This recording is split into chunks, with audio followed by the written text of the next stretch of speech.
Bago ang lahat gusto ko lang muna pong bumati ng happy weekend sa inyong lahat. Ako po si Julian, 38 years old at nagtatrabaho bilang ER nurse sa isang private hospital sa Marikina. Bata pa lamang ako, Papa Dudut, ay alam kong may kakaiba na sa akin. Hindi po ako straight o sa madaling sabi ay isa akong bakla. Pero hindi katulad sa mga coming of out stories ng iba. Ako po ay alam na ng mga magulang ko kung ano ako noong lumalaki pa lamang ako. Hindi ko na kinailangan magtago o magpanggap dahil tinanggap ako ng pamilya ko ng walang pag-aalinlangan. Sa kabilang banda, kabaliktaran naman ang pinagdaanan ng dati kong boyfriend na si Juno. Buong buhay niya sa loob ng 30 years ay walang ibang nakakaalam ng totoo niyang sexual orientation kundi ako lamang, Papa Dudut. Una kong nakilala si Juno sa isang dating app. Naalala ko pa ang gamit itong profile picture noon kung saan ay mata lamang ang kita habang nakasuot ng eyeglasses. Doon pa lamang ay nabighani na ako sa mga expressive niyang mga mata. Nakipagkilala ko sa kanya, Papa Dudut, at nagsimula kami bilang magkaibigan. Tumagal ng ilang buwan bago ko nakuha ang tiwala ni Juno na ipakita sa akin ang buo niyang itsura. Gwapo si Juno, Papa Dudut, makinis, matangos ang ilong, manipis ang labi na bumagay sa mga mata niya. Sa totoo lang ay na-intimidate nga ako sa kanya dahil para siyang artista. Na-insecure ako na baka hindi ako pasok sa standards niya, kaya medyo nahiya ako sa kanya noon, Papa Dudut. Lalo na po noong siya na mismo ang nag-invite sa akin para magkita kami ng personal matapos ang ilang buwan naming pag-uusap. Sa isang bar sa Quezon City namin naisipang magkita noon, Papa Dudut. Pero dahil inunahan ako ng takot at hiya, nang mga oras na yon ay nawalan ako ng tapang para lapitan si Juno. Ang ginawa ko na lang ay pinanood ko siya mula sa malayuan habang nakikipagkilala siya sa mga bagong tao at nakikilala niya. Sa paglalim ng gabi ay nagkaroon na rin ng tama ang alak na iniinom ko. Doon lang po ako nagkaroon ng sapat na confidence para magpakita kay Juno.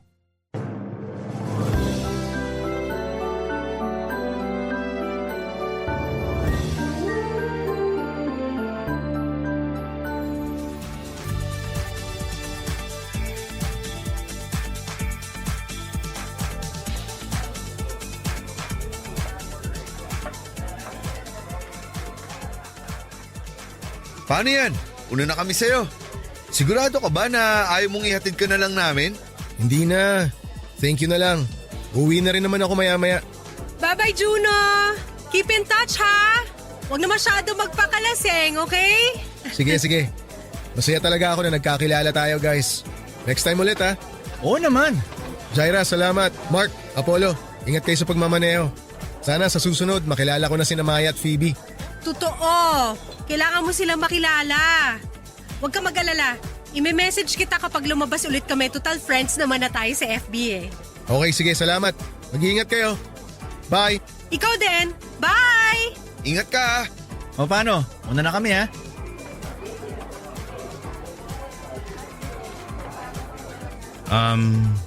Excuse me. Hi. Hello? Gagamitin mo ba tong table? Sige, alis na ako para… Teka lang. Julian? Ako nga. Pasensya ka na, ngayon lang ako nagpakita. Okay lang. Wala namang problema dun. May mga na-meet naman akong bagong kaibigan habang hinihintay kita.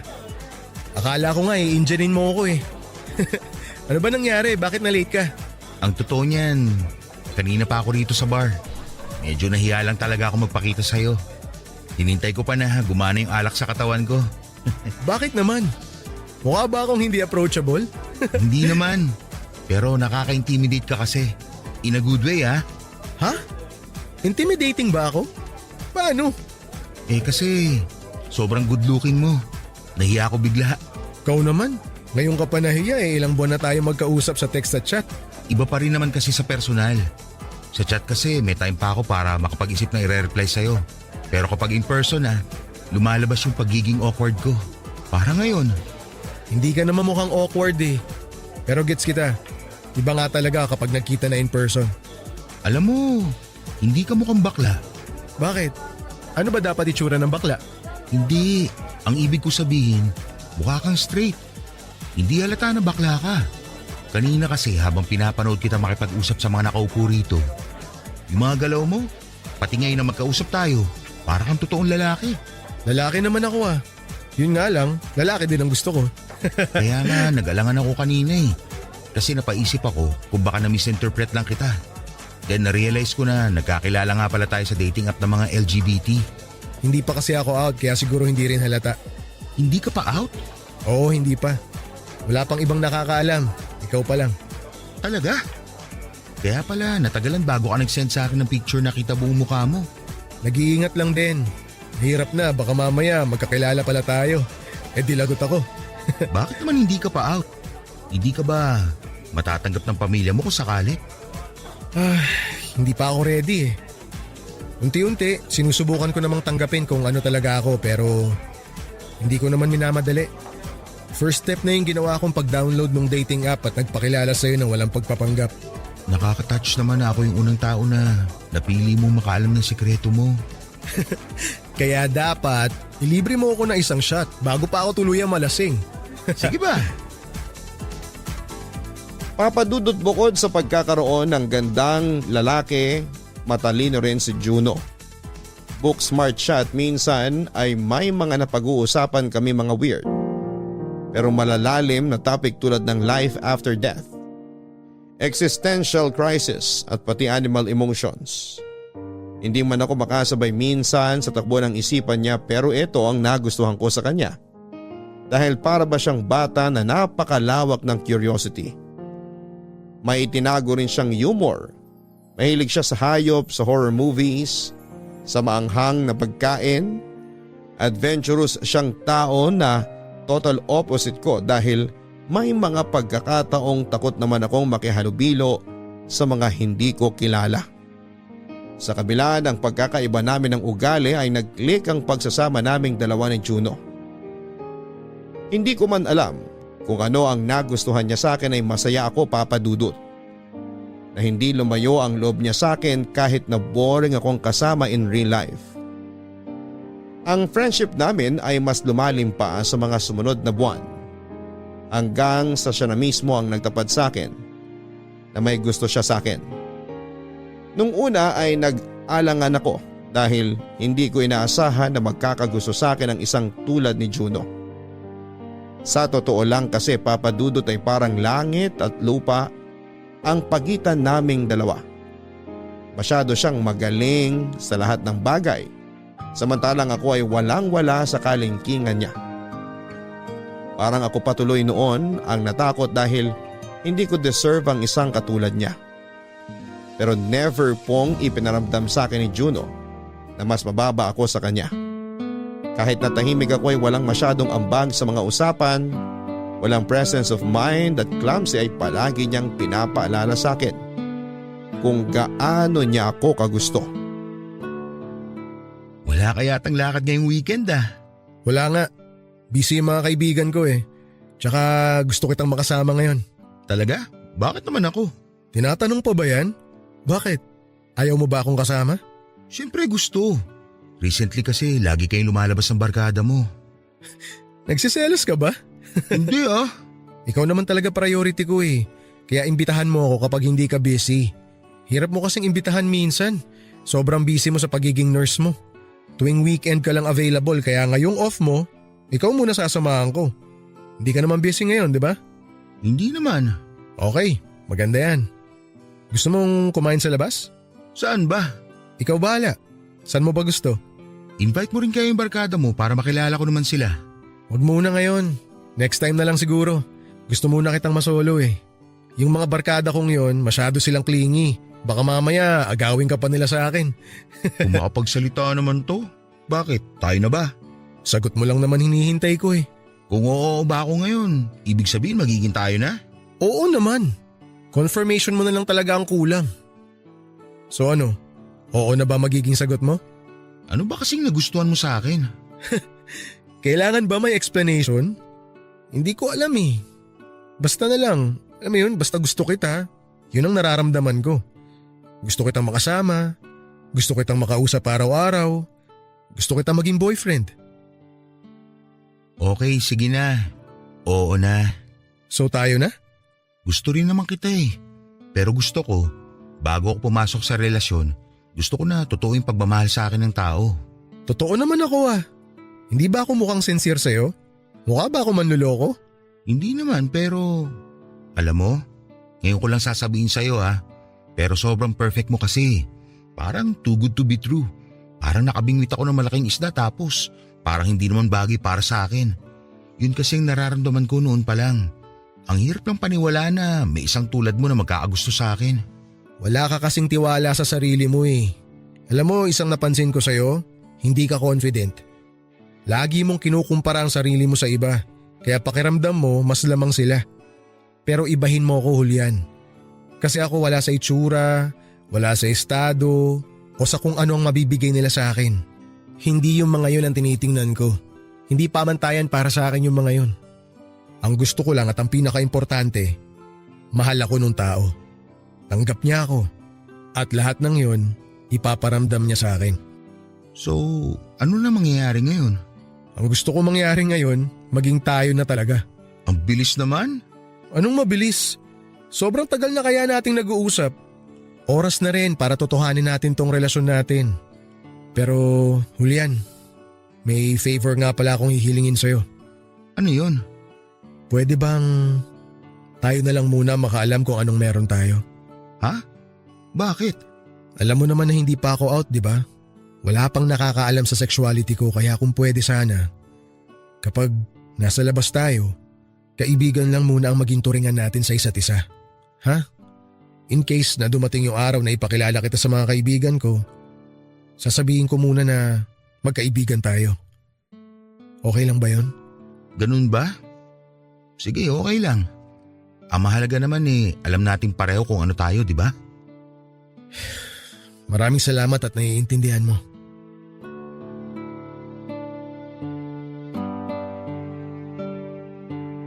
Pumayag ako na itago ang relasyon namin ni Juno, Papa Dudut. Katulad nga ng sinabi ko ay para na ako nakabingwit ng malaking isda sa katauhan ni Juno. Hindi na ako nag-inarte pa at ibinigay ko ang hiling niya, Papa Dudut. Isa pa po ay mahirap namang pilitin ng isang tao na hindi pa ready na umamin sa publiko. Basta ako ay masaya na noon na meron akong karelasyon na katulad ni Juno. Tumagal ang secret relationship namin ni Juno ng ilang taon at sa loob ng mga taon na yon ay walang ibang nakakaalam sa relasyon namin maliban na lamang sa nanay ko, Papa Dudut. Alam ko na nag-promise ako na huwag ipagsabi sa ibang tao ang kung anong meron kami ni Juno. Pero sa pagtagal ng panahon ay mahirap din palang pumasok sa isang relasyon na tago. Kaya noong minsang nagkaroon kami ng misunderstanding ni Juno ay kay mama ako lumapit para humingi ng advice. Bukod kay mama ay wala nang ibang nakakaalam, Papa Dudut. Kung noong una, okay lang sa akin na ilihim ang relasyon namin ni Juno. Sa pagtagal ng panahon ay nakaramdam ako na para bang nagiging imahinasyon na lamang ang relasyon namin. Na kung mawala man si Juno ngayong araw, ni isa, maliban kay mama ay walang nakakaalam na naging kami. Na-realize ko na sobrang hirap palang magkaroon ng secret boyfriend. At eto ang naging dahilan kung bakit nagsimulang masira ang relasyon naming dalawa. Papa Dudut, ang mahirap sa pagiging lovers in private but friends in public na type of relationship ay nawawala ang sense of reality ninyong dalawa. Pakiramdam ko ay parang kami na hindi. Lovey ang tawagan namin in private pero kapag may kasamang iba o tuwing nasa labas ay bro ang tawagan namin sa isa't isa. Minsan nga ay nalilito na rin ako kung kailan ba ako dapat maging boyfriend kay Juno at kailan na friends lang dapat ang turingan namin. May mga pagkakataon na super sweet kami sa isa't isa pero sa mga susunod na oras ay parang hindi na kami magkakilala dahil may kasama kaming iba. Bawal din ang mag-holding hands sa labas at bawal gumamit ng words of endearment kapag may nakikinig na iba. For 5 years ay ganong klase ng relationship ang sinanay ko sa sarili ko, Papa Dudut. Dahil mahal ko siya. Pero may mga araw ding pakaramdam ko ay nagsasawa at napapagod na ako. Oo nga't mababa lamang ang self-confidence ko pero hindi ko rin po naman deserve. Naitago at i-deny sa mga tao. Tao lang din naman ako na nagmamahal at nasasaktan. Kaya noong minsan magkaroon kami ng chance ni Juno na mag-usap ng masinsinan ay ipinaalam ko sa kanya ang totoong nararamdaman ko. Sinabi ko sa kanya na feeling ko ay na-stuck na ang relasyon namin dahil sa ginawa naming pagtatago at hindi na ito nag-grow. Ang tahimik mo yata ngayon. Wala, may iniisip lang ako. Bakit? May problema ba? Wala naman. Lovey, alam na alam ko kapag may problema ka. Isang oras na tayo magkasama rito pero puro tango ka lang tuwing nagsasalita ako. Sabihin mo na, ano bang meron? Iniisip ko lang kung may patutunguhan ba tong relasyon natin. Ha? Bakit mo naman iniisip yan? Halos 5 years na tayong dalawa. Pero pakiramdam ko never naging official tong relasyon natin eh. Anong ibig mong sabihin? Kulang ba yung efforts ko para iparamdam sa'yo na totoong mahal kita? Hindi naman kulang. Sobra-sobra nga yung pagmamahal mo sa akin eh. O yun naman pala eh. Bakit mo nasasabi yan? Sobra-sobra nga pero limited naman. Parang sa isang araw, sa loob ng 24 hours, 5 hours lang tayo magjowa. Pagkatapos nun magkaibigan na lang. Di isa ba sa mga kaibigan mo kilala ako? Sa pamilya mo? Lovey, alam mo naman na hindi pa ako out, di ba? Alam ko, pero hanggang kailan? Forever na lang ba tayo magiging ganito? Sinusubukan ko naman eh. Gusto ko na ring mag-out pero hindi pa talaga ako ready. E paano naman ako? Boyfriend mo nga ako pero parang kabit ako kung magtago. Bawal ako makilala ng mga kaibigan mo kasi baka makahalata sila. Bawal sa pamilya mo kasi baka magduda sila. Bawal tayo mag-date sa labas ng suite. Bawal magsuot ng couple shirts. Bawal magtabi o magsagian man lang in public. Ang daming bawal. Then na-realize ko, mali ba itong ginagawa natin? Kasi wagas kung itago mo ako eh. Alam ko na mahirap sa part mo tong setup natin. Pero please, tiisin mo na kahit konti na lang. Please, nagmamakaawa ako sa'yo. Hindi ko alam. Nawawalan na rin kasi ako ng gana. Lovey, konting panahon na lang yung hinihingi ko, please. Maniwala ka sa akin, Julian. Hindi ko gustong gawin to pero sa ngayon, ito ang kailangan natin eh. Maghintay muna tayo sandali. Bakit kasi ayaw pang ipaalam sa ibang tao na bakla ka? Hindi naman kasi ganun kadali yun para sa akin eh. Bakit ako? Nagawa ko naman mag-out ng walang kahirap-hirap ah. Kasi maswerte ka dahil may mga magulang ka na mahal ka. Ako may mga magulang ako na sarado ang pag-iisip na hindi kayang tumanggap ng mga bagay na hindi normal sa nakagawian at nakalakihan nilang buhay. Ipaintindi mo sa akin baka sakali matulungan kita. Hindi, sorry pero sa problema kong to hindi mo ako matutulungan. Naalala mo pa ba yung kapatid ko? Yung kuya mo na namatay na? Oo, siya nga. Alam mo bang namatay siyang mag-isa? Hanggang sa huling hininga niya, hindi siya pinatawad ng mga magulang namin. Alam mo kung bakit? Kasi bakla siya. Simula nung umamin siya na bakla siya, pinalaya siya sa bahay. Namuhay siya ng mag-isa. Hanggang sa dinapuan siya ng AIDS. Namatay siyang mag-isa, Julian. Dadalawa na nga lang kaming magkapatid. Pero natiis nila si kuya dahil hindi nila matanggap na bakla ang kapatid ko. Alam mo ba kung anong pressure nun sa akin? Alam mo ba yung takot na nararamdaman ko tuwing iniisip ko na pwede rin mangyari sa akin yun kapag nag-out ako sa mga magulang ko? I'm sorry. Hindi ko alam na ganyan pala ang pinagdadaanan mo. Pero huwag kang mag-alala. Malalaman at malalaman din naman nila ang totoo eh. Kasi gagawin ko rin ang ginawa ni kuya. Mag-out din ako sa kanila kasi mahal kita. Gusto kitang ipaglaban pero sana maintindihan mo na hindi ko pa kaya sa ngayon. Gagawin ko yun pero hindi pa sa ngayon. Hayaan mo na yung mga sinabi ko. Kaya kong tiisin tong tago-relasyon natin. Basta ipangako mo hindi masasayang tong pagtatagong ginagawa nating dalawa. Dahil ayoko magtiis ng mahabang panahon para sa wala. Promise, hindi masasayang ang pagtitiis na gagawin mo. Hindi kita bibiguin. Salamat. Aasahan ko yan.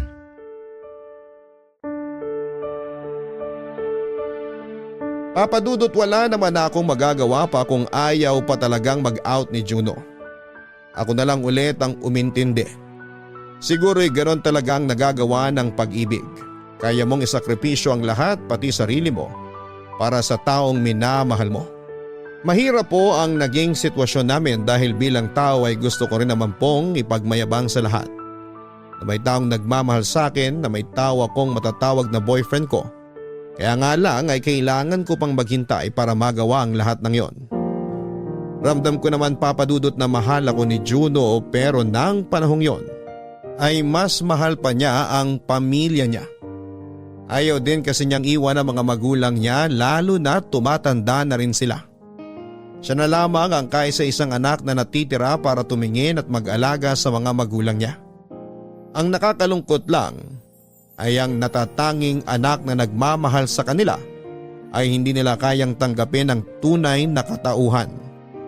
Nakakalungkot na isipin, Papadudot, na may mga magulang na kayang ipagtabuyan ng mga anak nila dahil lang sa kanilang sexual orientation. Ito po ang mahirap sa pagiging bakla dahil lagi silang napagkakaita ng kalayaan para i-express ang sarili nila, kaya naiintindihan ko po talaga si Juno. Yun nga lang, sa kabila ng open communication naming dalawa ay nagpatuloy na lumaylay ang relasyon namin ni Juno. Isa na rin po kasi sa naging rason ay nagsimula ko nang maging kaagaw ang mga barkada ni Juno sa oras, lalo na noong mga panahong yon, kung saan ay naging busy na rin ako sa trabaho. Noong anniversary namin ay nag-decide kaming lumabas ni Juno para sana mag-celebrate. Pero sa kasamaang palad ay nagkaroon ng emergency ang isa sa mga kaibigan nito, dahilan para hindi matuloy ang plano namin.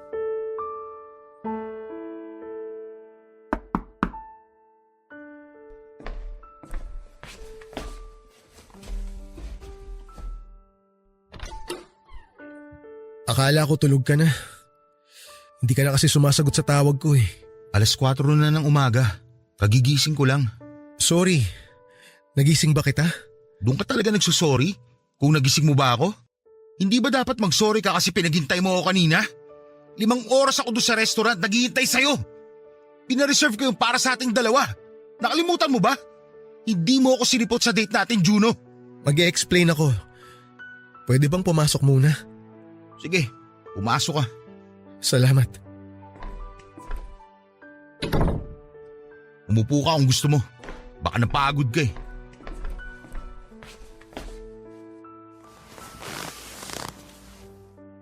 Oh, ano pa hinihintay mo? Mag-explain ka na. Na-aksidente si Mark. Kilala mo na si Mark, di ba?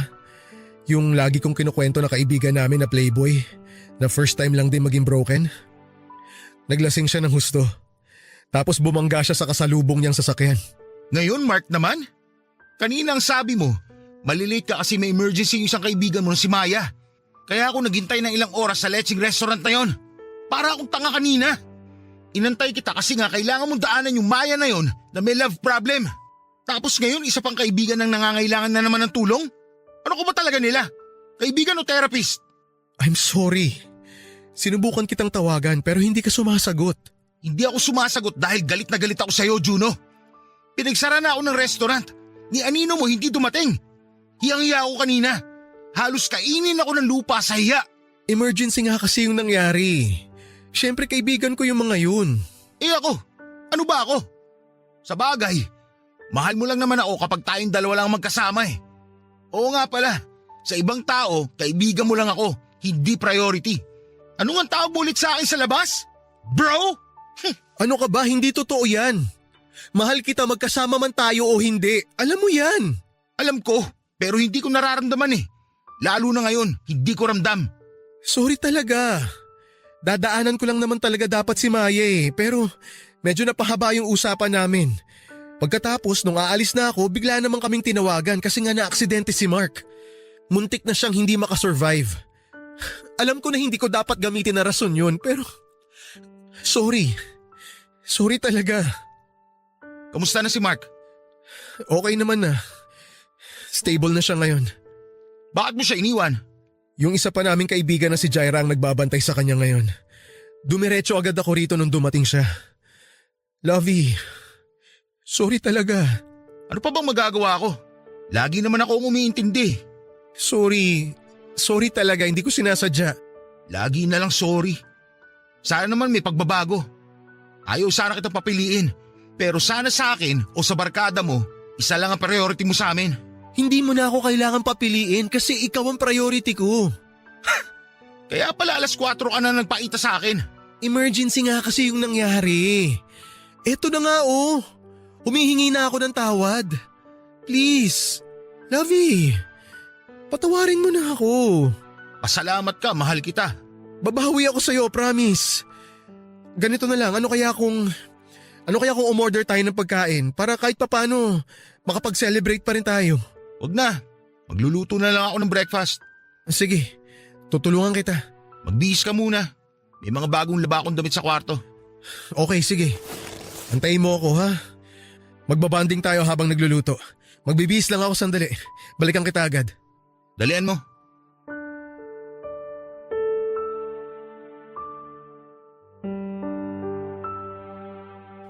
Papadudot sa kasamaang palad after noon ay wala pa ring nagbago kay Juno. Mas priority pa rin niya ang barkada niya. Isang tawag lang nila ay always ready siya to the rescue. Hindi ko naman siya masisisi dahil may pagka people pleaser din kasi si Juno. Sa totoo lang ay pinagseselosan ko na nga ang mga kaibigan niya dahil mas marami pa siyang oras kasama ang barkada niya sa labas kesa sa akin. Kung kami naman ang magkasama ay palagi lang kaming nasa apartment ko dahil hindi naman namin nagagawa sa labas sa mga ginagawa namin in private. Lagi ko noong nire-request na ipakilala na niya ako sa mga kaibigan niya dahil feeling ko ay mababait at understanding naman silang tao. Pero hindi pumayag si Juno. Hindi ko alam papadudot kung ano ang rason niya. Bakit pati sa mga kaibigan niya ay itinatago niya ako. Pero sa huli ay ako na lang ulit ang umintindi kahit na medyo nasasaktan ako sa mga ginagawa niya. Ang nakakainis pa po ay lagi kong pinapalampas sa mga ginagawa niya, kaya siya nasasanay. Isang sorry lang niya ay lumalabas na kaagad ang pagiging marupok ko at pinapatawad ko siya kaagad. Hanggang sa dumating ang isang araw na hindi ko na napigilan ang sarili ko at ako na mismo ang sumubok na magpakita ako sa kanilang magbabarkada nang minsan nagkaroon sila ng lakad. Day off ko noon papadudot saktong Valentine's Day din. Ang plano namin ni Juno ay kakain kami ng dinner sa labas at manonood ng pelikula buong gabi. Pero kinailangan muna niyang kitain ng barkada niya noon bago siya pumunta sa apartment ko. Isa pa ay kailangan daw niyang mag-ready dahil may inihanda siyang surprise para sa akin. Saktong habang nagbibihis siya sa apartment ko noon ay narinig ko ang usapan nila ng kaibigan niya sa phone. Nabanggit ang lugar kung saan sila magkikita at nakaisip ako ng ideya na sundan siya. Pagkaalis niya sa bahay ay naghintay ako ng ilang minuto bago ako lumabas at tinungo ang meeting place nila. Sa isang bakanting lote ito papadudot. Sobrang na-curious ako noon kung ano nga ba ang gagawin nila sa isang bakanting lote sa 10 oras ng gabi sa araw mismo ng Valentine's Day. Noong papalapit na ako sa group ay bigla akong nakita ni Juno. Agad niya ako nilapitan at nilayo sa mga kaibigan niya para pigilan sa plano kong gawin. Nagalit siya sa akin papadudot. Nag-away kaming dalawa ng mga oras na yon ay napuno na rin ako. Doon mismo sa hindi inaasahang pagkakataon, sa mismong araw ng mga puso ay nangyari ang pinakamalaking away namin ni Juno na nauwi sa hiwalayan.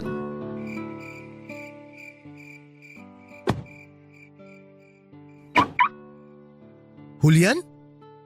Anong ginagawa mo rito? Nandiyan ka pala. Akala ko kasama mo mga kaibigan mo. May kinuha lang ako sa sasakyan ni Mark. Hindi mo pa sinasagot yung tanong ko. Anong ginagawa mo rito? Narinig ko kasi yung usapan nyo kanina. Na-curious lang ako. Na-curious saan? Sa kung anong gagawin nyo rito. Ano ba kasi ginagawa nyo rito? May ritual ba kayong ginagawa tuwing Valentine's Day? Alam mo, bumalik ka na sa apartment, mag-ayos ka na. Pagkatapos ko rito, pupuntahan kita agad. Aalis tayo. Saglit na lang to. Nakabihis na ako. Ready na ako anytime. Hintayin na lang kita rito. Antayin mo na ako sa apartment mo, wag na dito. Dito na lang ako.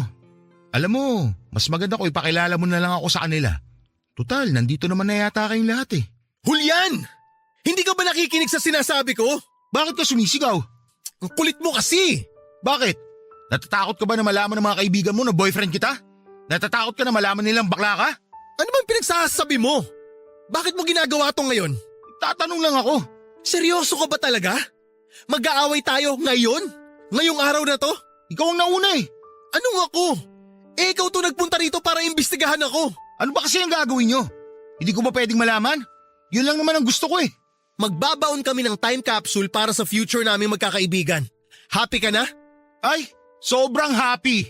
Sana in-inform mo kaagad ako na may special event pa pala kayo magbabarkada.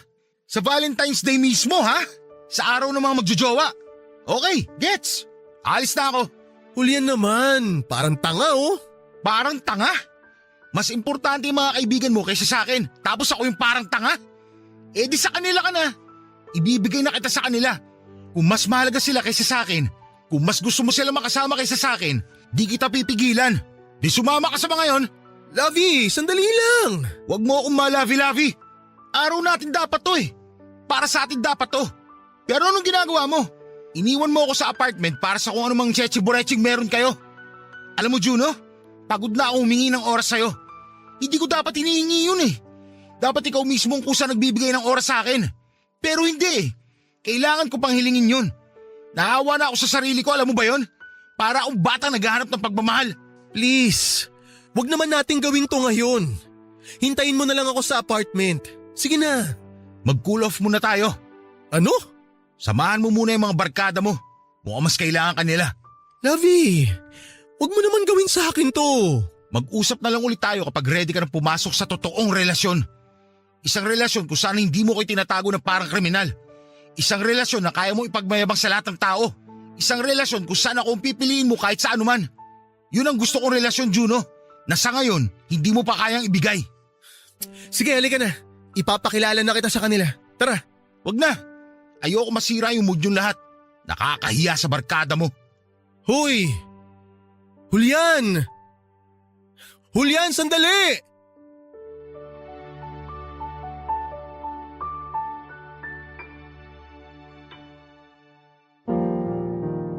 Papadudot ng gabing yon ay sunod-sunod na tawag ang ginawa ni Juno pero hindi ko siya sinagot. Pag-uwi ko ng apartment ay itinulog ko na lamang ang sama ng loob ko. Hindi rin po kasi ako makapaniwala na ako mismo ang nakipaghiwalay kay Juno. Siguro ay napagod na lang din talaga ako dahil sa napakahabang panahon ay laging ako ang nag-a-adjust. This time, gusto ko namang bigyan ng respeto ang sarili ko. Hinayaan ko na lamang muna si Juno kasama ang barkada niya. Pinatay ko ang cellphone ko at natulog ako sa bahay ng mga magulang ko at para na rin samahan silang mag-celebrate ng Valentine's Day. Isa ito sa mga desisyon na hanggang sa ngayon ay pinagsisisihan ko, Papa Dudut. Kung maibabalik ko lang sana ang nakaraan, ay babaguhin ko ang lahat ng mga desisyong ginawa ko noong araw na yon. Pagkagising ko kinaumagahan, Papa Dudut, ay sobrang bigat ng pakiramdam ko. Agad akong bumalik sa apartment para magbihis at pumasok sa trabaho. Akala ko ay normal na araw lamang yon para sa akin. Mabigat lang ang dibdib ko dahil naghiwalay kami ni Juno. Ang hindi ko alam, Papa Dudut, ay may mas masama palang nangyari ng gabing iniwanan ko si Juno. Pagpasok ko sa ospital kung saan ako nagtatrabaho ay nakita ko doon ang mga kaibigan ni Juno. Maga ang mga mata nila dahil sa pag-iyak. Nilapitan ko ang pinakapamilyar sa kanilang lahat, si Maya, para alamin kung anong ginagawa nila sa ospital. Hi. Good morning. Ikaw yung kaibigan ni Juno, di ba? Oo, ako nga. Kilala mo ba siya? Oo, close friend ko siya. Kasama mo ba siya ngayon? Nandito yata kayong lahat na magbabarkada. Hindi mo pa ba nabalitaan? Ang alin? Wala na si Juno. Wala na siya. Patay na siya. Nakausap ko lang siya kagabi eh. Paano wala na siya? Magkakasama kayo, di ba? Oo. Nagkita-kita kaming lahat kagabi. Nagkumustahan tapos nagkanya-kanya na ng uwi. Nasabi rin kasi ni Juno na isa-surprise daw niya yung partner niya kaya siya nagmadaling umuwi. Tapos, ano nangyari?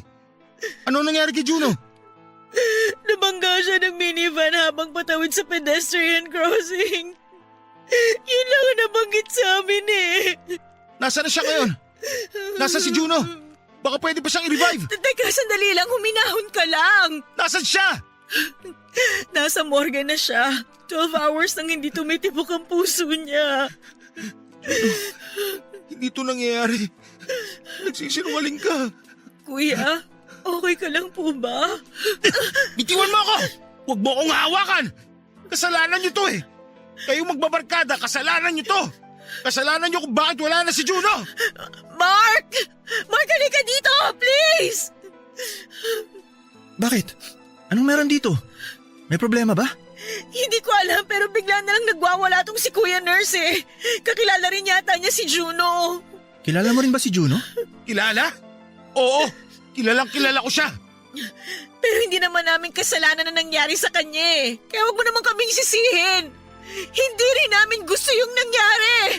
Pero kung hindi sana kayo nagkita-kita kagabi, ako dapat ang kasama niya. Hindi dapat siya na-aksidente. Hindi dapat siya mag-isa nung gabing yun. Sino ka ba? Kung kaibigan ka niya, bakit ngayon ka lang namin nakita? Huwag mo akong tinatanong kung sino ako dahil kaibigan lang kayo ni Juno. Oo, tama ka. Kaibigan niya nga kami. Ramdam ko rin ang pinagdadaanan mo ngayon kasi kaibigan din namin siya. Hindi lang niya ako kaibigan. Boyfriend niya ako. Ha? Boyfriend? Ano pinagsasabi mo? Ikaw ba yung pupuntahan niya dapat kagabi? Ako nga. Pero mas pinili niya samahan kayo, hindi ako. Alam niyo ba na sobrang galit na galit ako sa inyo? Kasi inagaw niyo sa akin ang atensyon niya. Tapos ngayon sasabihin niyo sa akin na wala na siya? Na wala na ang boyfriend ko? Huminahon ka lang, okay? Hindi namin alam na may boyfriend si Juno. Hindi nga namin alam na bakla siya. Gusto mo ba siyang makita? Kung gusto mo siyang makita ngayon, puntahan mo na siya ngayon kasi kukunin na siya mamaya ng mga magulang niya. Nasa morgue siya ngayon. Kasalanan yung lahat to. Tandaan niyo yan.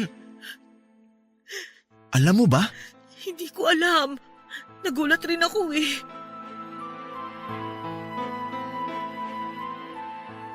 Papadudot dala ng emosyon ay nasabi ko ang katotohanan sa barkada ni Juno. Wala din naman ang rason para itago ito dahil patay na si Juno. Ayon sa kanyang death certificate ay namatay si Juno dahil sa internal bleeding at brain injury. Sinubukan pa siyang i-revive ng mga doktor sa ospital pero hindi na siya nakasurvive. Samantala ay mabilis din namang nahuli ng mga pulis ang nakabundol kay Juno pero agad din po itong nakapagpiyansa matapos makipagsettle sa pamilya ni Juno. Pagkatapos ng araw na yon ay pinilit kong tapusin ang trabaho ko kahit na hindi na ako makapag-focus sa ginagawa ko, Papadudot. Bigla na lang namanhid ang katawan ko. Wala nang pumasok na impormasyon sa utak ko ng araw na yon. Ang tanging tumatakbo na lamang sa isipan ko ay kung paano ko inaway si Juno ng gabing yon. Sobrang laki po ng pagsisisi ko na sinaktan ko siya ilang oras bago siya bawian ng buhay.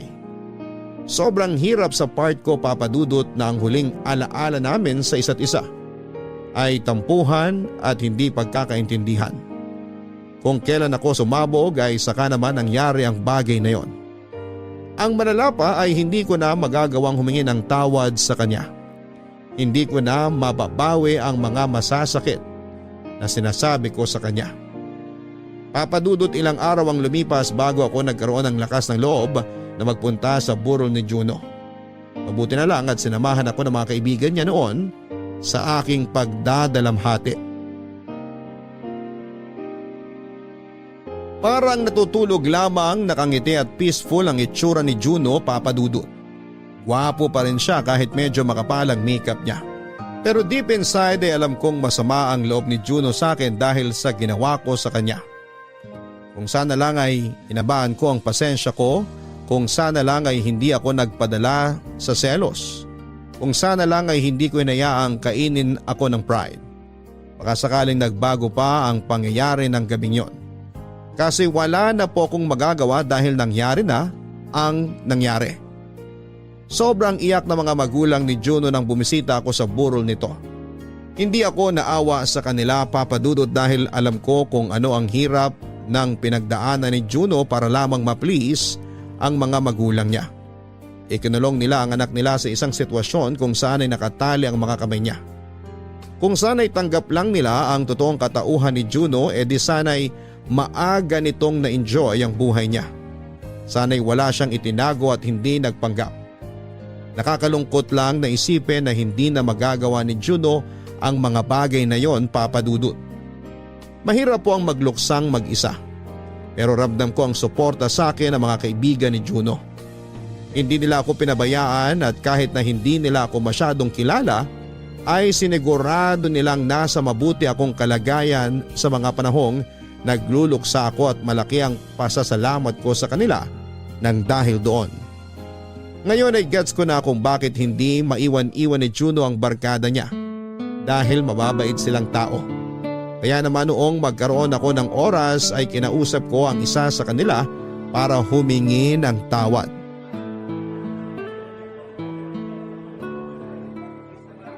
Sorry kung naabala kita. Hindi naman.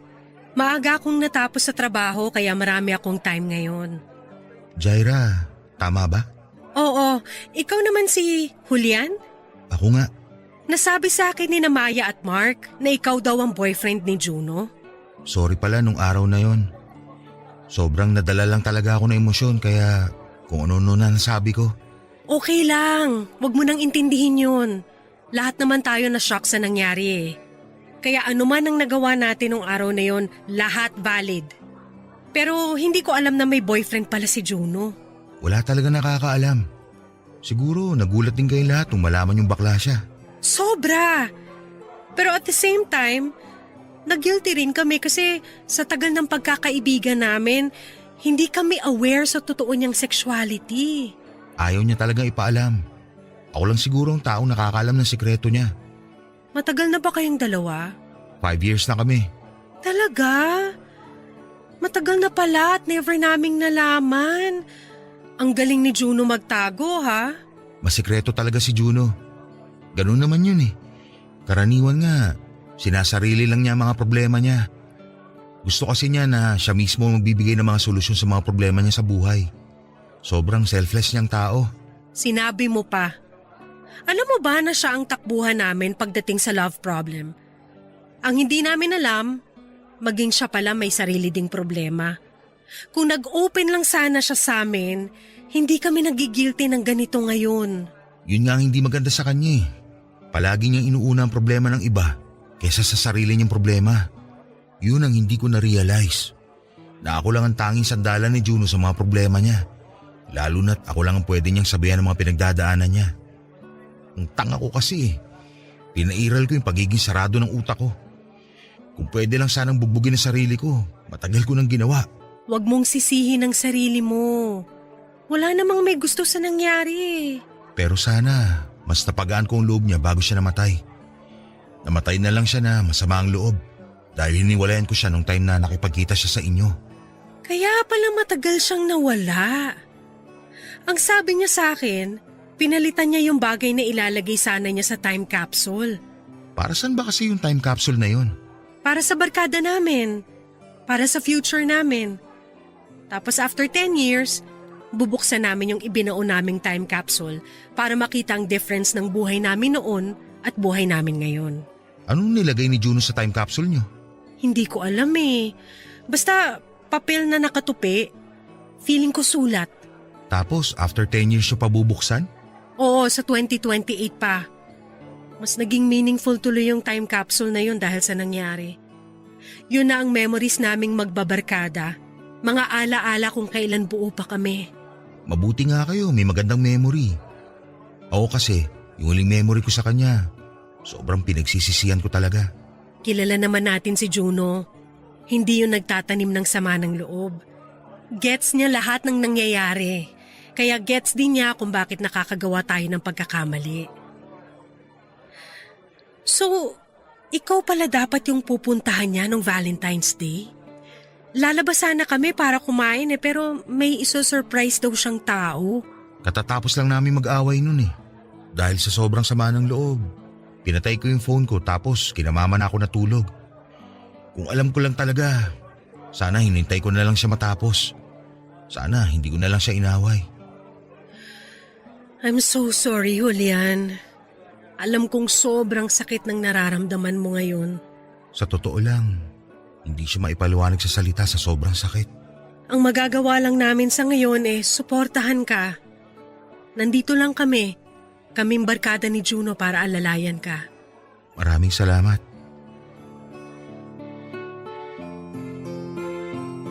Matapos ang pag-uusap namin yon ay unti-unti nang nagkalayo ang mga barkada ni Juno, Papa Dudut. Huling nakita ko silang buo ay noong libing na mismo ni Juno. Pagkatapos noon ay ilan sa kanila ang lumipad sa ibang bansa para magtrabaho at magbagong buhay. May ilang kinasal at bumuo ng sariling pamilya at ang iba naman ay nagpakalayo-layo at tumira sa probinsya. Sa kanilang 5 ay naging close ko si Jaira. Tuwing namimiss ko si Juno noon ay si Jaira ang kinakausap ko para alalahanin ang namayapa kong nobyo. Pero kalaunan ay unti-unti rin kaming lumayo sa isa't isa. Lalo na noong nagkaroon na rin ng sariling pamilya si Jaira. Understandable naman yon, Papa Dudut, dahil sa reality ay nagkakawatak-watak rin ang magbabarkada. Lalo na kapag nagkaroon na sila ng ibang priorities sa buhay. Pero after 5 years simula noong namatay si Juno, ay muling nabuo ang barkada. Umuwi sa Pinas para magbakasyon ang ilan sa kanila kaya naisip nilang magkaroon ng mini reunion. Nabalitaan ko ito noong makita ko ang post ni Jaira sa Facebook. Noong makita ko silang 5 sa pictures ay nakaramdam ako ng lungkot dahil hindi na sila kumpleto. Kaya naisip ko na in behalf of Juno ay bubuuin ulit namin ang barkada sa pamamagitan ko. Kinausap ko si Jaira kung pwede bang magkita-kita ulit kaming lahat. Kasabay nito ay isang pabor ang hiningi ko sa kanila.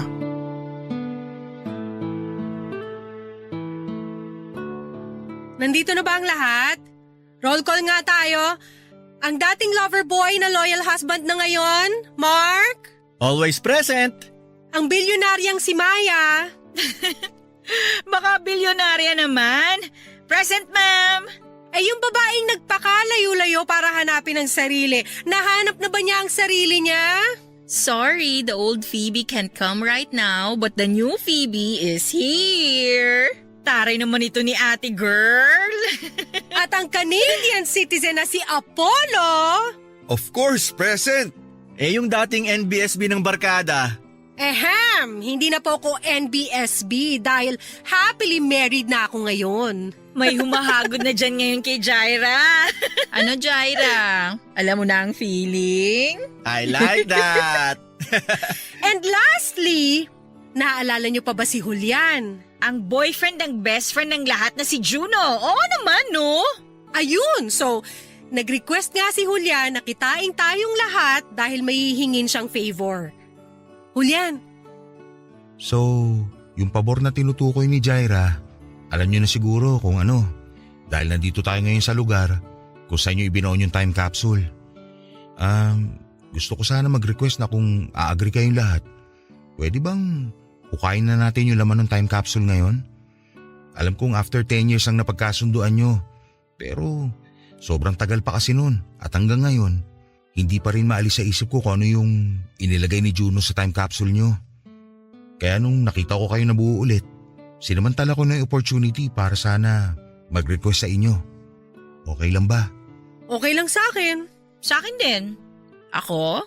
Hindi na ako interesado sa laman ng time capsule kasi hindi maganda ang memory ng bagay na nilagay ko doon. Kaya okay lang kahit hukayin nyo na ngayon. Okay lang din sa akin. Actually, hinanap na namin ni Julian kung saan natin tinago yung time capsule. Mabuti ka mo hindi natabunan kasi may mga bahay ng pinatayo rito. Kaya mabuti talaga kunin na natin ngayon bago may magpatayo ng bahay dito. Magpapatayo ata sila ng village eh. So nahukay nyo na? Oo, eto na. Julian, ikaw na magbukas. Total si Juno nakaisip nito. Sige.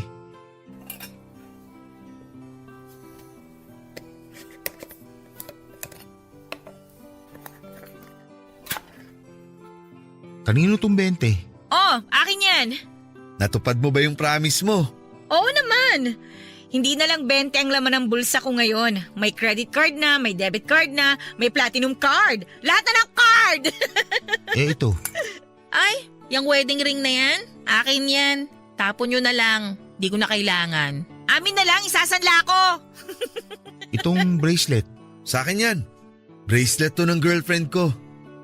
Itong picture. Obviously sa'yo, Jaira. Salamat!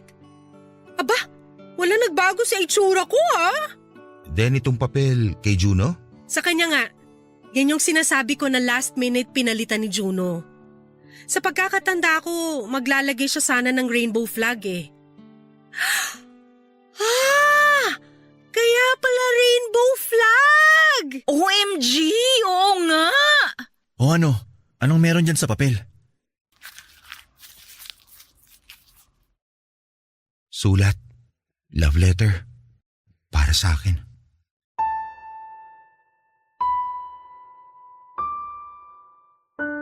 Papadudot last month lang nangyari ang ginawa naming paghuhukay ng time capsule.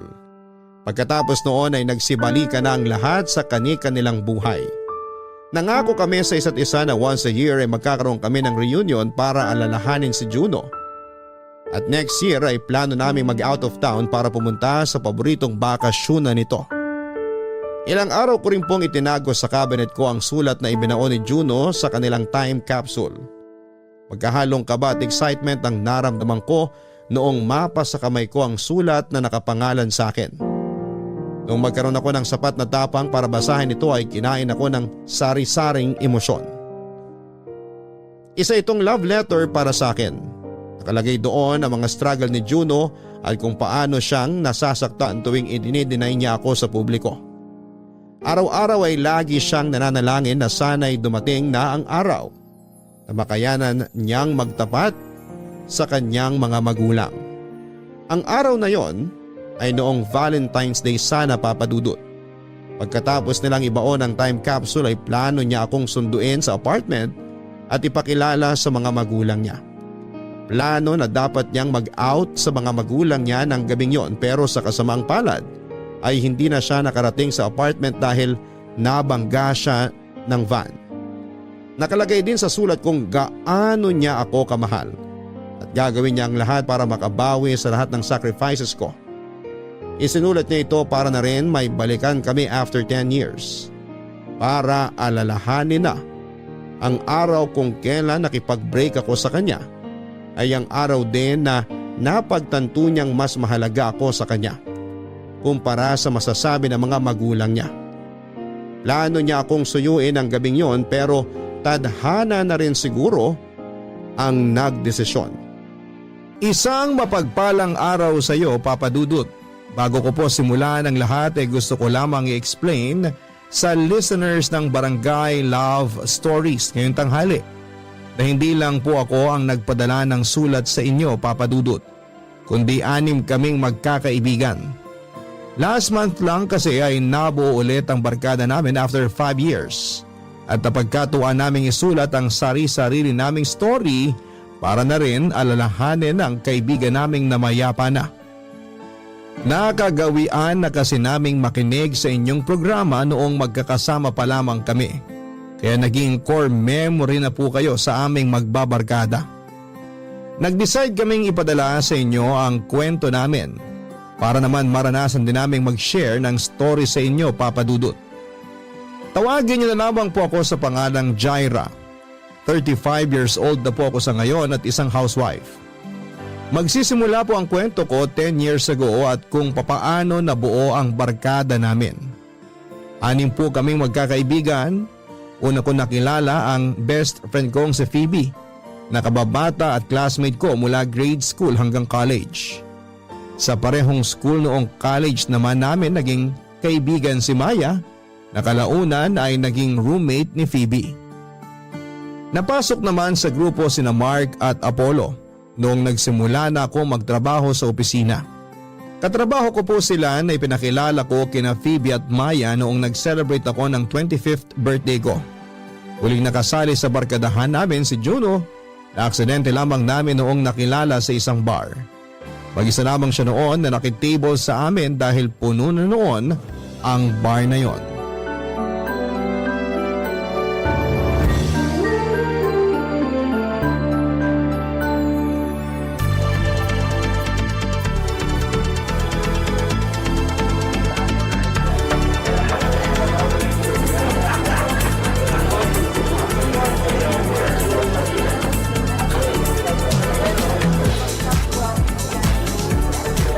Grabe!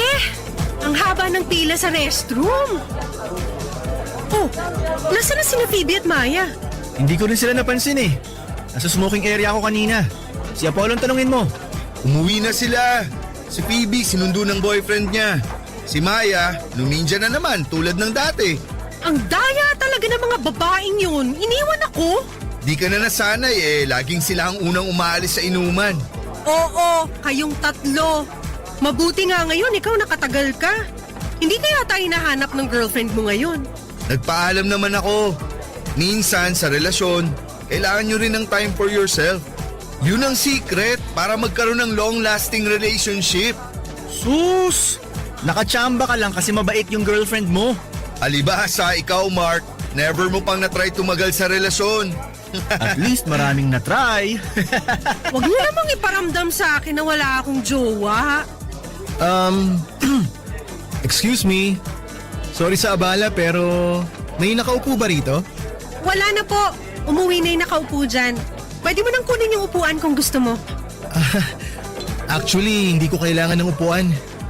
Kailangan ko sana ng table. Pinalis kasi ako sa table ko eh. Pinaalis ka? Bastos naman ang nagpaalis sa'yo. Sino yung mga yan para mapagsabihan? Hindi. Mali pala yung term na ginamit ko. Hindi pala ako pinaalis.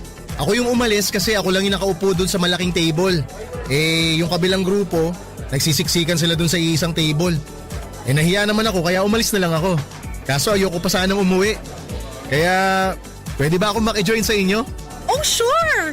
Dito ka na lang. Total, umalis na yung ibang kasama namin. Okay lang ba? Nakakahiya kasi. Okay lang, no worries. Salamat. Ano palang mga pangalan nyo? Ako si Jaira. Mark, ito naman katabi ko, ang lover boy namin, si Apollo. Nice to meet you guys. Ako pala si Juno. So, bakit ka naman mag-isa? Wala lang, trip ko lang. Kaso wrong timing yata. Dami palang tao ngayon. Sabado kasi. Punong-puno talaga mga bar ngayon. Kaya nga eh, hindi ako na-inform. Ngayon lang din kasi ako lumabas. Hindi naman talaga ako mahilig uminom. Sayang, hindi mo naabutan yung dalawang kaibigan namin. Sina Phoebe at Maya, hindi rin mahilig uminom yung mga yon. Tingin ko kaya sinundo si Phoebe kasi lasing na yun.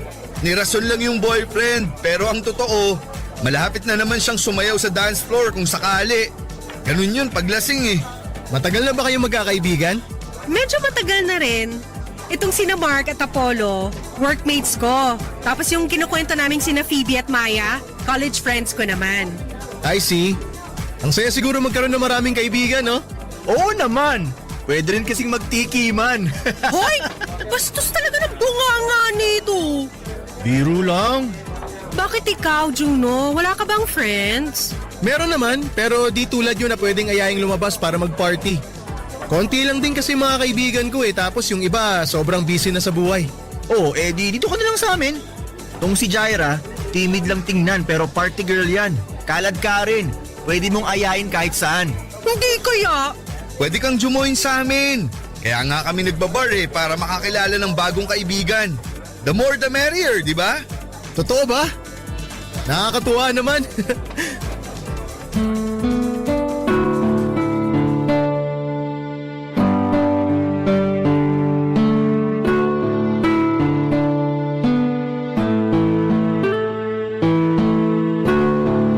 Since then ay naging close na namin si Juno Papadudut. Tuwing lumalabas ang grupo namin para kumain, mag-inom or mamasyal ay lagi naming iniimbitahan si Juno. Hanggang sa tumagal ay tuluyan na rin siyang naging parte ng barkada namin. Papadudod sa isang barkadahan minsan na hindi maiiwasan na may mga taong nagkakainlaban. Ako na po ang best example noon dahil na-fall po ako sa isang kaibigan, si Mark. Pero ang feeling ko po na yon para sa kabarkada ko ay pilit ko pong itinago. Kilala kasi si Mark na babaero. Siya ang pinaka-playboy sa grupo. Hindi ko nga po alam kung may hinahabol ba siyang kota pagdating sa mga girlfriends dahil sobrang bilis niyang magpalit ng nobya. Marami siyang bad record pagdating sa pag-ibig dahil hindi siya marunong magseryoso sa relasyon. Isa pa po ay sobrang high maintenance ni Mark. Siya ang pinakamayaman sa aming lahat, siya ang taga-libre. Sasakyan niya ang laging gamit namin tuwing lumalabas. Sobrang taas ng social status niya, papadudot.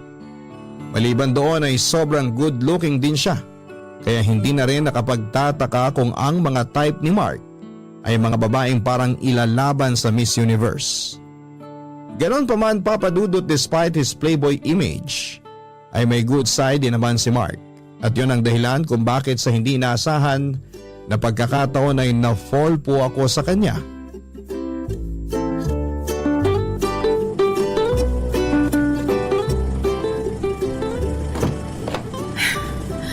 Oh, nasaan na yung iba? Nauna na sila, sumakay yung dalawa kay Apollo. Ba't ang tagal mo? Sorry, nalate ako.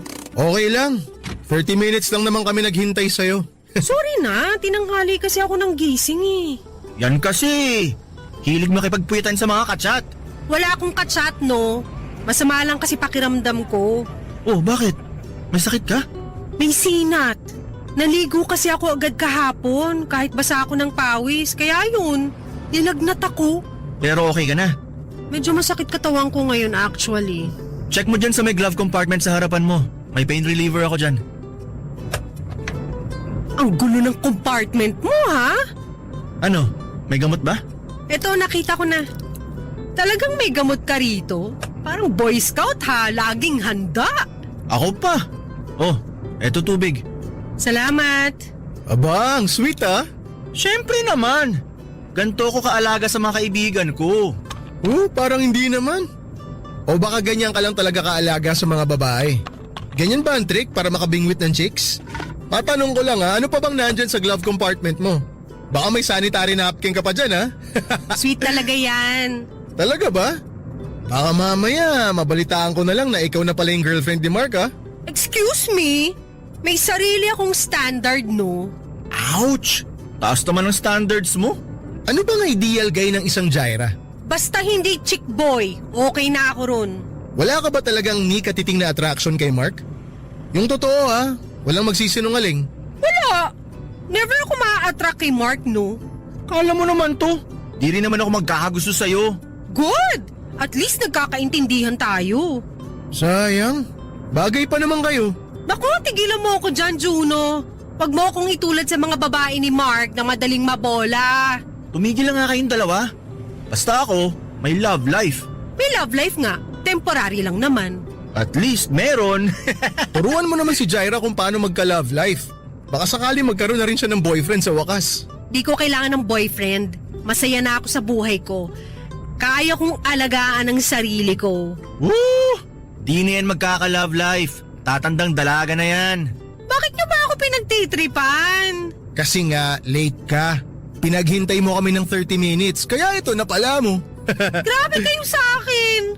Maawa naman kayo. May sakit nga yung tao, di ba? Sabihan mo na yung iba na mag-order na sila para sa atin. Para kain na agad tayo pagdating. Sige, ako na. Tatawagan ko si na Phoebe.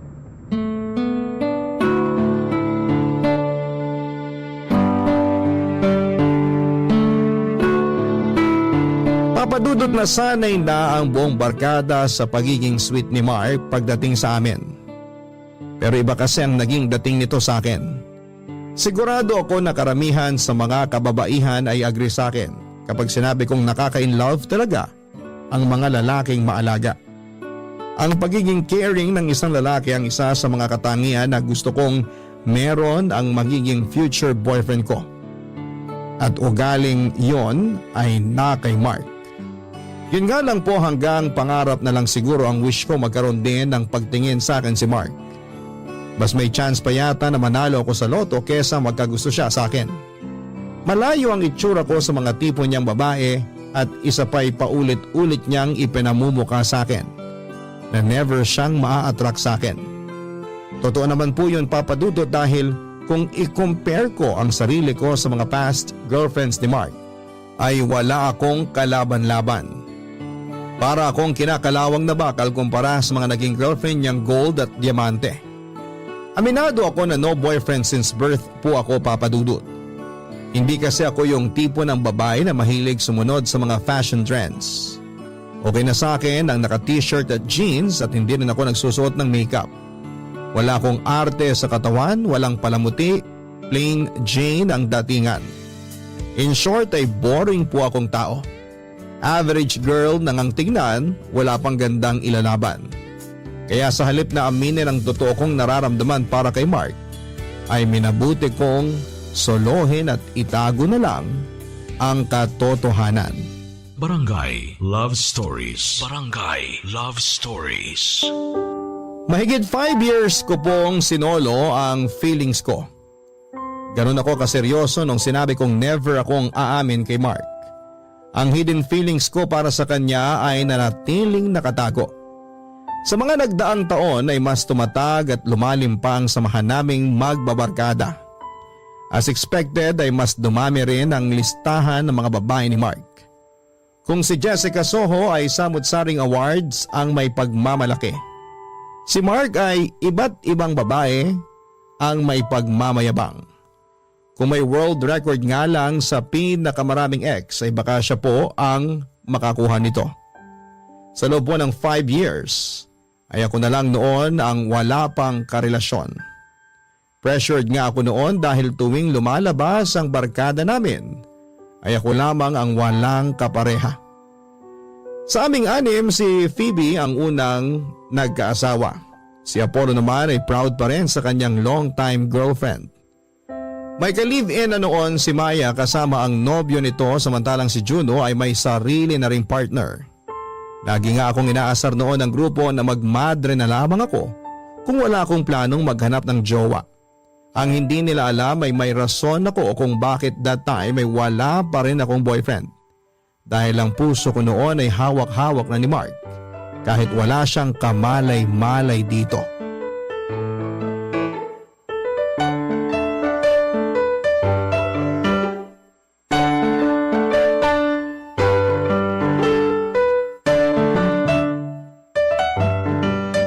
Oh, ayan na yung madre. Huwag niyo akong simulan ha. Wala ako sa mood ngayon. Menopause na ba agad? Ikaw Mark, lagi ka na lang nang aasar. Tigilan nyo na nga si Jaira. Di na kayo naawa. Wala nang ang jowa, iniinis nyo pa. Isa ka pa, Apollo. Aalis talaga ako, bahala kayo dyan. Porkit wala rito si Phoebe na kakampi ko, kinaganyan nyo na ako. Bakit ba kasi ayaw mo pang pumasok sa relasyon? Eh ba't ba kayo nakikialam? Ang sungit naman, nagtatanong lang eh. Gusto ata niyang dalhin sa hukay yung title niyang NBSB eh. Gusto mo ba turuan ka namin kung paano lumandi? Sige nga Juno, turuan mo nga. Wag ako. Si Mark dapat na magturo, siya yung malanding lalaki. Ganito kasi yan. Ang unang gawin mo, itapon mo na yung buong wardrobe mo. Ilagay mo sa sako tapos sunugin mo. Kasi kahit sinong lalaki, makita pa lang fashion sense mo, aatras na agad. Nagdadamit ako for comfort. Hindi ako nagdadamit para magpa-impress ng lalaki. Bakit palagi niyong iniisip na kaya nagpapaganda ang mga babae para sa inyong mga lalaki? Masyadong misogynistic ha? Jaira, kami lang naman concerned sa'yo. Huwag mong masamain ang tulong namin. Oy, wala ka na itutulong sa akin, Mark. Kayo, lakas niyo mang asar. Kapag ako nakasama ko sina Maya at Phoebe, mag-girl power din kami para asarin kayo mga lalaki. Gusto mo bang hanapan ka namin ng blind date? No thanks. Ako, may irereto ako sa'yo. Alam niyo guys, salamat sa concern ha, pero happy ako maging single. Being single means freedom. Kaya kong gawin lahat ng gusto ko nang walang nagbabawal sa akin. Pero seryoso nga, wala ka bang ni isang tao na natitipuan sa buong buhay mo? Meron, si Alden Richards. Eh may Alden Richards na tayo ah. Andyan si Marco. Lalayo ka pa ba? Di ba nga? Change topic na nga.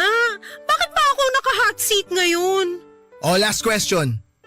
Kung liligawan ka ba ni Mark, sasagutin mo siya? Hindi. Hoy, hindi rin naman kita liligawan. Lakas maka-romcom ng dating yung dalawa. Nangangamoy enemies to lovers. Hindi ko siya liligawan kasi nahanap ko na yung the one for me. Pang ilang beses mo nang sinabi yan. Para ka nang sirang plaka dyan. Ano ba bang definition mo ng the one? The one! Yung the one na gusto mong makasama habang buhay. The one na gusto mong pakasalan. The one na gusto mong maging nanay ng mga anak mo. Mukhang finally magseseryoso na ang pinaka-playboy na lalaki sa balat ng lupa. Totoo na ba talaga yan? Totoo na to. Si Megan na talaga. Megan pa ang pangalan niya? So kailan mo siya ipapakilala sa amin? Malapit na. Huwag kayong mag-alala. Sana nga siya talaga. Parang may nasasaktan na. Ikaw, Juno ha? Tigilan mo nga ako.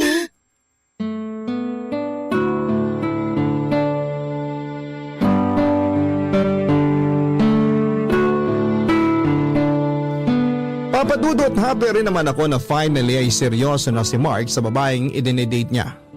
Pero magiging sinungaling ako kapag sinabi kong hindi ako nasaktan. Minsan nga ay nahihirapan na ako makisabay sa mga biruan nila dahil may mga pagkakataong medyo totoo na ang sinasabi nila.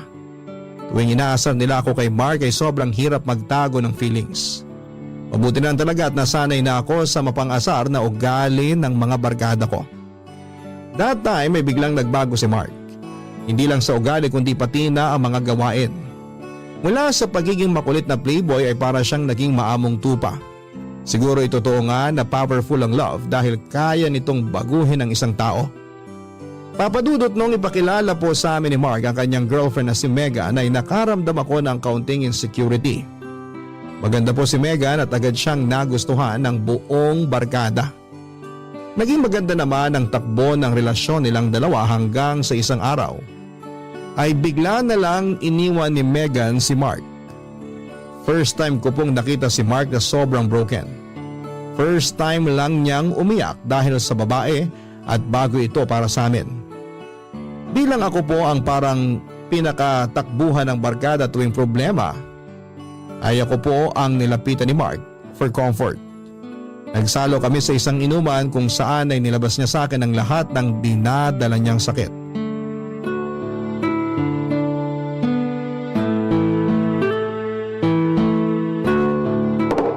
Ayan, mag-inuman tayo. Natira yan nung nag-party tayo last time dito sa apartment. Talagang ready ka. Kung usapang broken, kailangan talaga may alak para iyak kung iyak. Hindi naman ako iiyak. Nasasaktan lang talaga ako ngayon.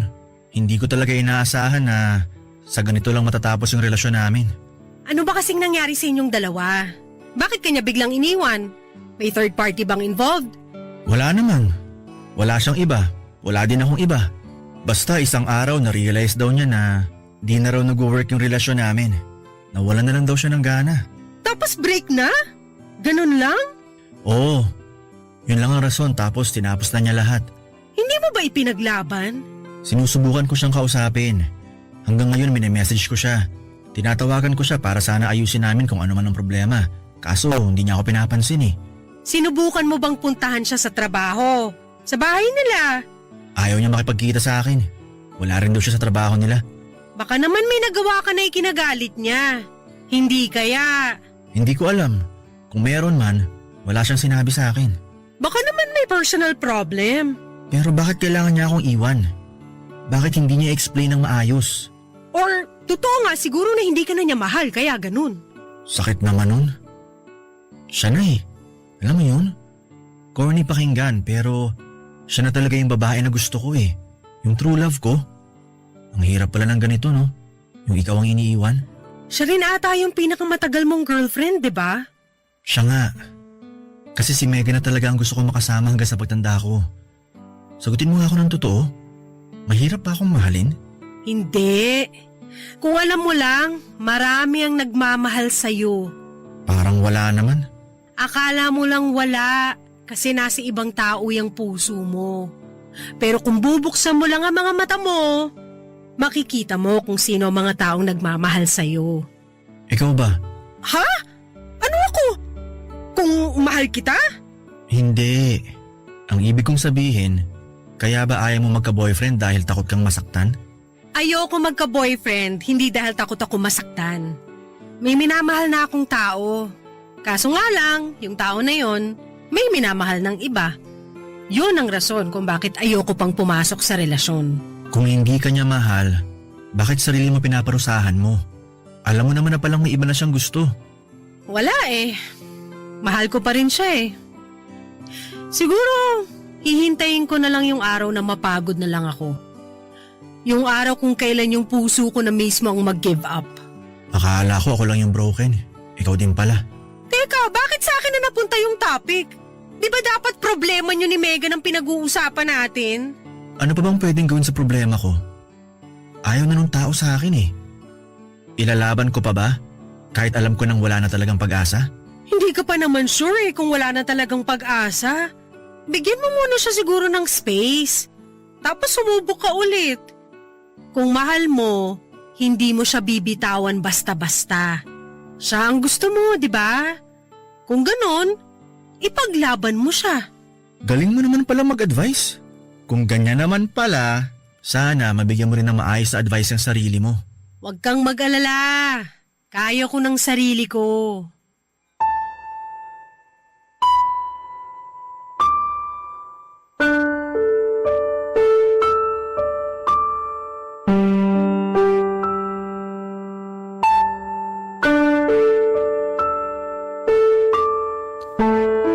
Papadudot, buong gabi naming pinagsaluhan ni Mark ang alak habang pinag-uusapan namin ang mga problema namin sa love life.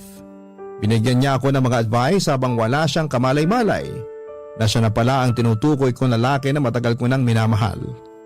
Nagkaroon kami ng deep talks at doon ko lang na-realize na marami din palang tinatagong personal issues si Mark, lalo na sa kanyang pamilya. Sa kabila ng pagiging happy-go-lucky nito ay marami rin pala siyang pinagdadaanan. Gusto ko sana noong tawagan pa ang iba pa naming barkada para magkakasama-sama kami.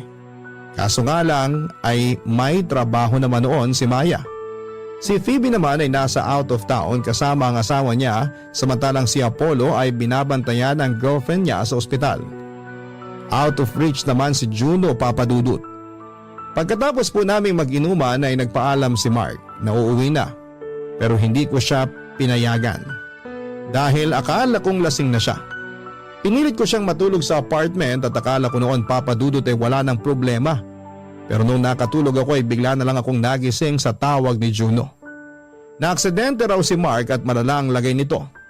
Noong una hindi ako naniniwala dahil hindi ko siya pinayagang mag-drive ng lasing, pero nung i-check ko si Mark sa apartment ay wala na pala siya. Papadudot, tumakas siya noong malalim na ang tulog ko. Barangay Love Stories. Barangay Love Stories. Malalang naging lagay niya at ang balita sa akin ni Juno noong makarating ako sa ospital ay nag 50-50 raw siya. Sobrang natakot ako para kay Mark noon, Papadudut. Akala ko ay mawawala na ako ng kaibigan. Nang mga panahong yon ay ako ang nagbantay kay Mark sa ospital. Hindi ko siya iniwan hanggang sa makarecover siya. Sa mga araw ng pag-aalaga ko kay Mark ay hindi ko na po naitago ang nararamdaman ko, Papadudut. Wala na akong pakialam noon kahit na makahalatang mga kaibigan namin. Basta ang focus ko lang noon ay ang pagpapagaling ni Mark. Ibinigay ko sa kanya ang mga bagay na hindi kayang ibigay ni Megan, at yon ay ang makakasama at makakaramay. Ganoon din na pinaramdam ko sa kanya na may pamilya siya. Bagay na hindi magawa ng sarili niyang pamilya. Papadudot, si Juno po ang naging kasakasama ko sa ospital para magbantay kay Mark. Paminsan-minsan ay binibisita rin siya ng iba naming kaibigan, pero ako ang araw-araw na nag-i-stay sa tabi ni Mark dahil dito ay si Juno ang unang nakapansin sa kakaiba kong ikinikilos. Nung magkaroon kaming dalawa ng time na mag-usap ay doon niya ako tinanong kung ano ang meron sa aming dalawa ni Mark.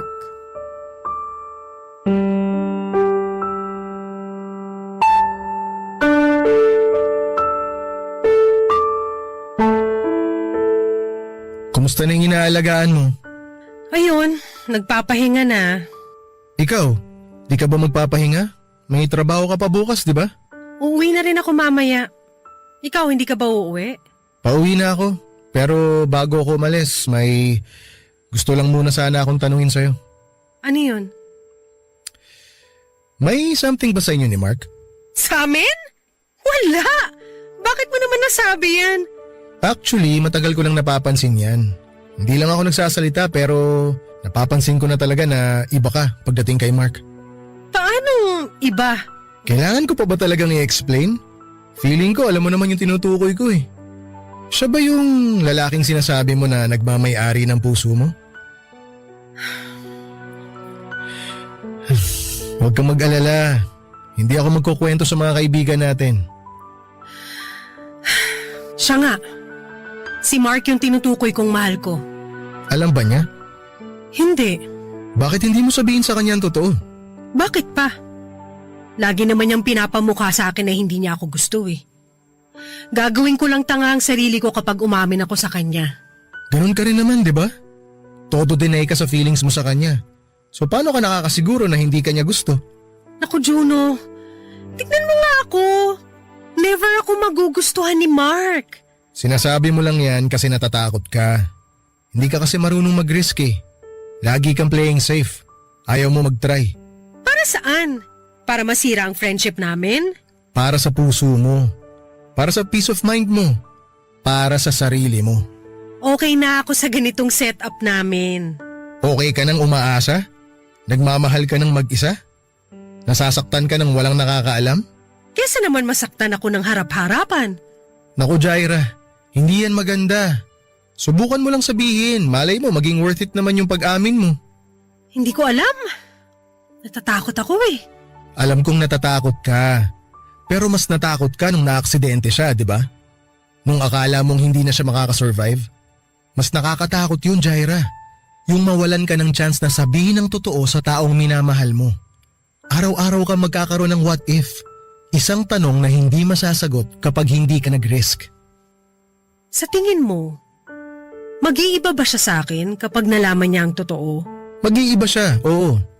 Expected na yun kasi may malalaman siyang totoo mula sa'yo. Either tanggapin niya o hindi. Pero ano man ang maging outcome, asahan mo na may magbabago. Pero alam ko naman na hindi basta-basta itatapon ni Mark yung pinagsamahan niyo. In case lang na hindi maging maganda ang ending if ever magtapat ka man sa kanya. Bakit ba kasi sa lahat ng tao, sa kanya pa nahulog ang loob ko? Love is a mystery kasi. Kaya nga siya masaya eh. Sige, magko-confess ako sa kanya kapag nakalabas na siya ng ospital para matapos na to. Good luck. Nandito naman ako kapag nangailangan ka na makakausap. Salamat. Pero favor naman Juno, wag na lang natin tong sabihin sa iba. Ha? Sure. Makakaasa ka. Tikom ang bibig ko sa sikreto nating dalawa.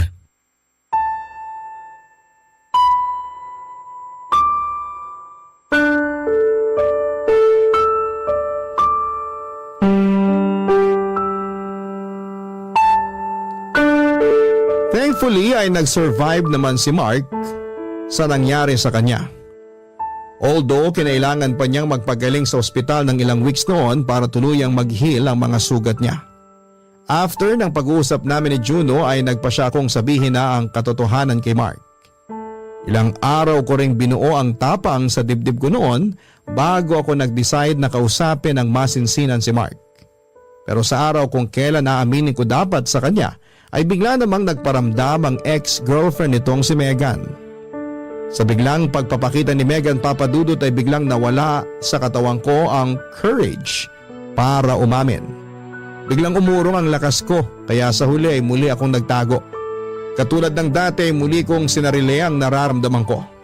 Mas mabuti na yon lalo na at noong mga panahong yon. Ay parang gusto na ulit makipagbalikan ni Megan kay Mark pagkatapos nitong maaksidente. Hanggang sa dumating ang araw ng Valentine's noong 2018. Bigla po nagaya si Juno na magkikita ang buong barkada sa isang bakanting lote malapit sa kanila. Inutusan niya ang lahat na magdala ng isang bagay na nagre-represent sa current status namin noong araw na yon dahil gagawa raw kami ng time capsule na sabay-sabay naming bubuksan after 10 years.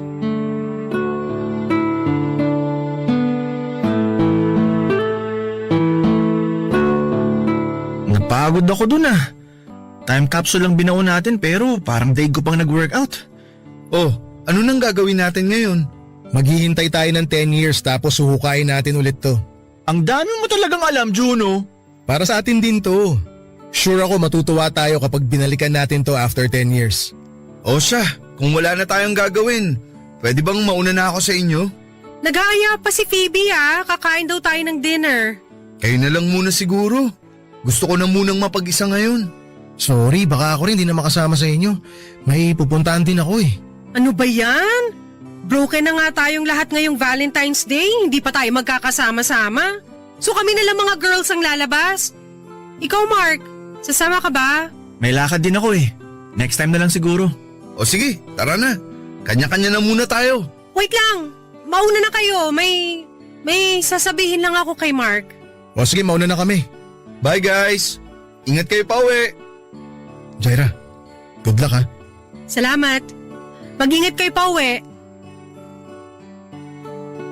Ano yung sasabihin mo? Ganito kasi yun. May gusto akong aminin sa'yo. Ano yun? Matagal kong pinag-isipan to. At ngayon lang ako nakapag-decide na sabihin to sa'yo dahil dyan sa time capsule na naisip ni Juno. Okay. Ano nga yun? I like you, Mark. Matagal na ako may gusto sa'yo. Sa akin? May gusto ka sa akin? Oo, pero alam ko naman na wala akong chance sa'yo. Sinasabi ko lang to para wala na akong tinatagong sekreto. Sorry pero kaibigan lang talaga ang tingin ko sa'yo ngayon, Jaira. Alam ko naman. Expected ko na rin na yan ang magiging sagot mo. Jaira, sorry ah. Hindi mo kailangang humingi ng tawad. Hindi mo naman kasalanan na wala kang gusto sa akin eh. Kahit na. Sorry pa rin dahil hindi ko kayang ibigay yung inaasahan mo sa akin. No worry, sino ba naman ako, di ba? At least confirmed, alam ko na yung sagot. Hindi ko na kailangang umasa pa. You deserve better, Jaira. Deserve mo ng lalaki magmamahal sa'yo ng totoo. Hindi man ako yun, pero I pray na one day, sa tamang lalaki na mapunta ang puso mo. Thank you. Ikaw din. Sana maging masaya ka na sa love life mo. So ito pala yung rason bakit may pa-time capsule pa si Juno. Broken daw kasi tayo kaya gusto niyang ayusin ang mga problema natin sa araw mismo ng Valentine's Day. Sa totoo lang, yan din ang gagawin ko kaya hindi ako makakasama sa inyo. Pupuntahan ko si Megan. Talaga? Oo. Magsisimula kami ulit. Congrats kung ganun. O sige, umalis na tayo. Baka hinihintay na ako nila Phoebe at Maya. Sige, mag-ingat kayo. Nga pala, pwedeng sa atin na lang dalawa tong nangyari? Wag na sana nating i-share to sa barkada? Sure. Huwag kang mag-alala.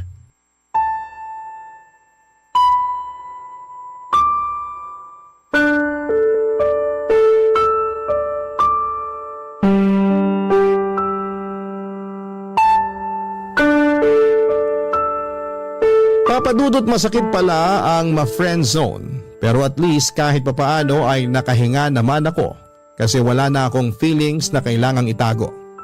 After ng confession ko kay Mark ay wala namang nagbago sa pakikitungo niya sa akin. Mas naging close pa kaming dalawa pero this time ay with boundaries na. Lalo na't aware na siyang may feelings na involved sa side ko. Hindi ko malilimutan ang araw na yon. Dahil yon ang araw kung saan ay kumawala ako sa comfort zone ko, papadudot. Nag-take ako ng risk at failed man ang naging outcome ng unang subo ko, at least ay nakapagbigay ito ng confidence sa akin. Nga pala papadudot, kung curious kayo kung anong gamit ang nilagay ko sa time capsule namin noon ay nilagay ko ang sarili kong picture. Gusto ko nakasabay ng pagbaon ng picture kong yon ay ang babaguhin ko na ang attitude ko towards life. Hindi na ako matatakot na magsabi ng totoong nararamdaman ko sa mga tao. Mas magiging risk taker na ako. Magiging open na sa mga feelings ko. Yun po ang ginawa ko the following years at ito ang dahilan kung bakit ko nahanap ang true love ko. Sa ngayon ay isa na po akong housewife kasama ang asawa kong si James at dalawa naming anak. Simula nung nagkaroon kami ng sari-sariling pamilya ay hindi na po nabuo ang barkadahan namin until last month nung nagkaroon kami ng reunion. Isa sa kanila ang nag-migrate na sa ibang bansa. Ang isa naman ay hinahanap pa ang kanyang sarili at nasa kalagitnaan ng pagse-self-love. Isa naman ay nagtatrabaho abroad at ang isa ay payapa na ang buhay sa probinsya.